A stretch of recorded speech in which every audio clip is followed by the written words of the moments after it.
غريبة في إضاعة الفرص، غريبة في إن في بخل في الأداء من نادي الزمالك. وادي كرة حلوة قوي من عمر وادي هدف. شوف بقول لكم في بخل، ده أحمد جعفر، في بخل في الأداء، في بخل، في إمكانيات. الراجل برضه مش مبسوط ولا أي حضن يبسطه، وأحمد سليمان مش مبسوط، مش ممكن. أحمد جعفر بقول لكم في يعني إيه؟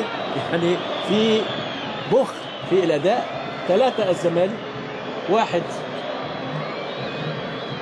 الإنتاج الحربي.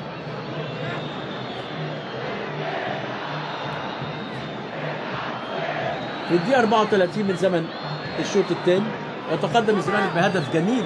بصوا في مهارة، طب مستنيين إيه؟